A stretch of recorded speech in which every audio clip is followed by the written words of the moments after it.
What's up guys, Philly Sports back with another video, and today we got a special video for you guys.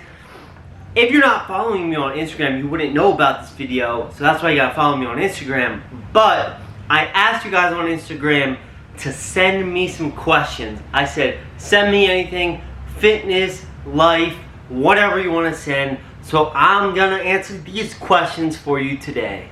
I'm probably going to start out with the easier questions and then we're going to get right into the meat of it. So you're going to want to stay tuned for the entire video.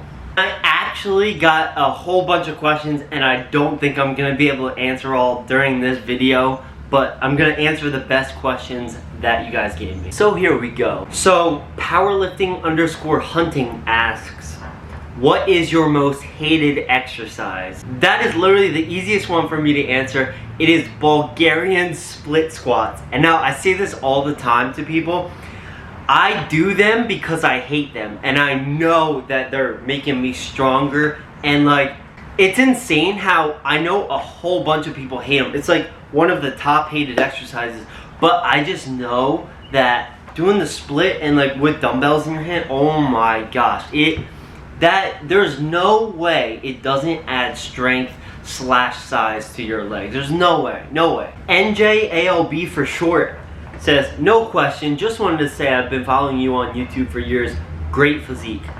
Thanks, my guy. Now this one is my most hated question ever. So I'm gonna answer it and then hopefully people stop asking me. Ethan_Feener asks, what is your arm size? Guys, if I get this question one more time, not really, but honestly, I don't care what size my arms are. When I measured my arms about why did the lighting change? Anyways, when I measured my arms about 4 to 5 years ago, I think, yeah, before powerlifting, 4 to 5 years ago, they were 16 inches and 7/8. So basically 17 inches. And I haven't gained any size since. No, I'm just kidding. But I probably gained a little. They're probably sitting right around 17 inches. I'm not going to measure exactly. I don't personally care what they are. But people ask, so I figured I would answer.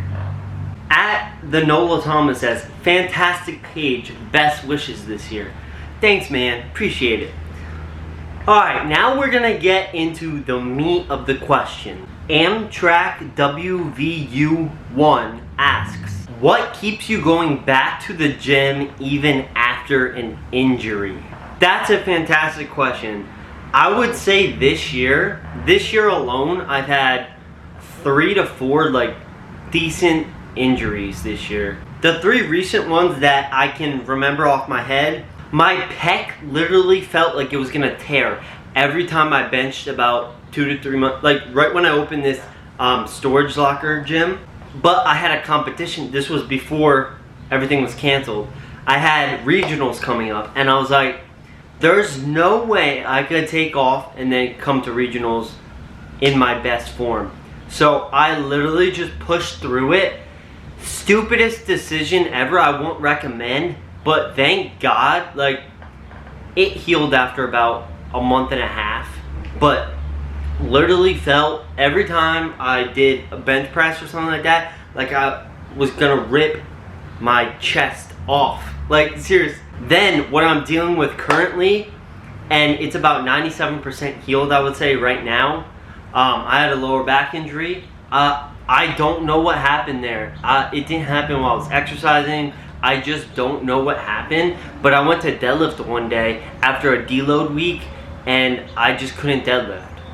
It just hurt really bad. So, and then something I'm also dealing with currently is because of this back and leg injury, I haven't squatted or deadlifted in 2.5 to 3 weeks, but my knee, I don't know what's going on with my knee right now, but it is healing, which is good. But like I tried the leg press just with the plate on and it hurt so bad. Just pressing anything on it or lunging just hurt so bad on it. So that's recovering right now. But back to the question, what keeps me going back? What keeps me going back is the blessing of being able to have a healthy body and being able to use that. Now, what I'm talking about is some people don't have the opportunity to lift, to exercise because of, say, injuries or diseases or whatnot. And I'm blessed enough to be able to do that. Now, I'm not saying powerlifting is the best option for being healthy and stuff like that, because it's definitely not. But, like, I just love being able to work out and being able to be healthy enough to exercise. Some people just cannot do that, and it's definitely a blessing to be able to do that. So I would say that's what keeps me going back. Also, I freaking love lifting. Like, I will lift as long as I love lifting. I will lift.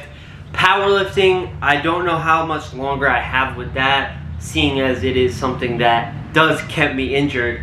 But lifting in general, I just love it so much, and it's just awesome to do. And I guess the third part to that question, I love the comeback. I love the process of getting back to my strong self. Like, if you don't enjoy the process of stuff, like, what's the point of doing it?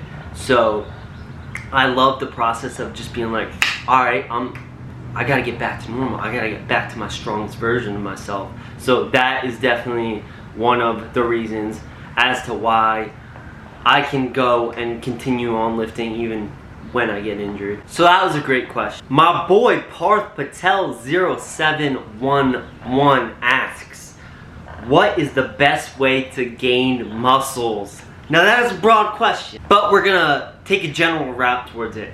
So the best way to gain muscles is progressive overload and just consistency in the gym. Your first year, you're probably not gonna be as knowledgeable as possible going into the gym. Look up YouTube videos, watch my videos, watch tutorials, watch people in the gym. Like, you could learn a lot from just watching people in the gym. Do your research behind it. Then you're gonna wanna go anywhere from 5 to 7 days a week. Now, you don't have to go that way, but that's what I recommend for optimal training. And then as far as eating wise go, get your protein in, get your calories in. Don't over stress your eating, like, oh my gosh, I need to hit this fat, I need to hit this. Your first year, like, just eat, gain some size. Like, don't worry about being shredded, don't worry about all the little things. Just in the macro of everything, just train consistently and eat enough so your body can put on muscle. You're gonna wanna increase your protein to about 1 gram of protein per pound if you can do that. Like, if you're 250, like, I mean, maybe don't eat 250 grams of protein, but try and at least get like 150 grams of protein in.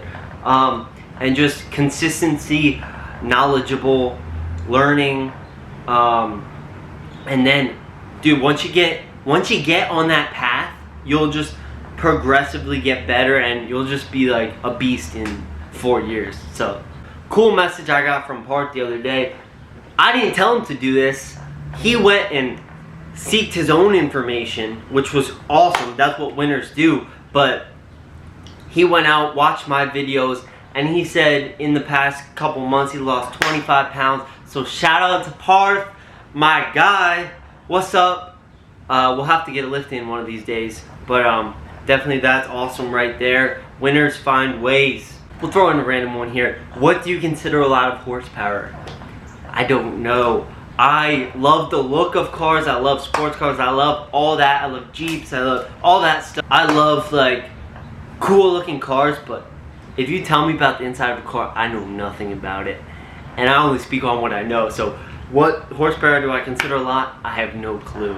And that question was from The Russian. Looks like he has a pretty good collection of sports cars. Mark_H1988 asks, what do you do for a living? What don't I do for a living? No, I'm just playing. So back in high school, I took 3 years of plumbing classes, right? It was about May, right before we were graduating, and my plumbing teacher was like, hey, I could get you set up with a company local. So he did. My boss came in, did the interview with me, and I started out as a wee plumbing helper, and now 5 years later I am a plumbing technician in the contract department, so the construction department, and I'm like one of the head guys there. So that's what I do for a living. You know, I do construction plumbing. I don't go into people's houses and fix their toilets, so I'm not touching that kind of stuff all day, but I am building buildings as far as plumbing wise goes. But I am constructing bathrooms, kitchens, piping in hospitals, all that stuff. So that is what I do for a living. That is my 9-to-5 job.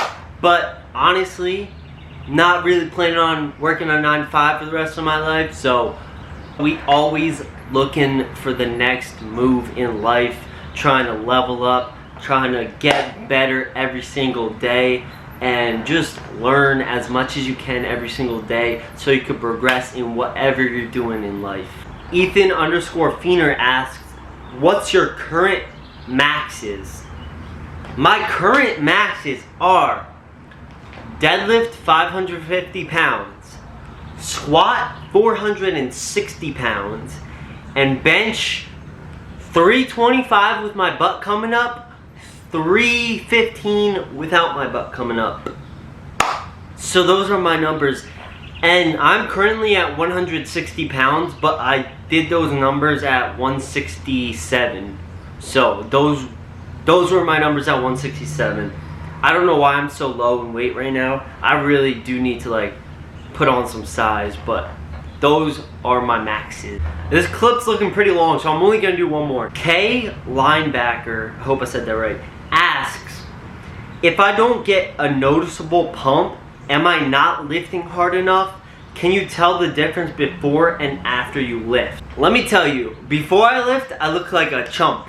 After I lift, I look like, still a chump, but a pumped up chump. No, but yes, you should be able to tell a noticeable pump. Now, what I was saying, if you're not noticing the pump, maybe you're either not going hard enough or taking too long of a rest in between. Now, I power lift, so in my first part of my workout, when I'm really lifting heavy, I'm not getting a pump at all. Like, there's no pump between my 3 to 4 minutes of rest in between each sets and stuff like that.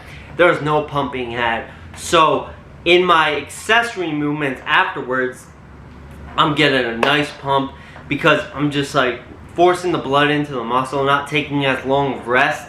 So I would definitely say, yes, there should be a difference before and after your workout. And I actually wanted to do like a picture. Someone recommended me doing like a picture of before and after I did a workout, which I thought was a pretty cool idea. But if you guys made it this far in the video, please drop a like, especially if you enjoyed the video. If you aren't following me on Instagram, what are you doing? Like, follow me on Instagram. Like, you could get the updates, you could be part of my YouTube videos and whatnot. But I want to thank you guys for watching. If you're not subscribed, please subscribe down below, and I will see you guys next time. Peace.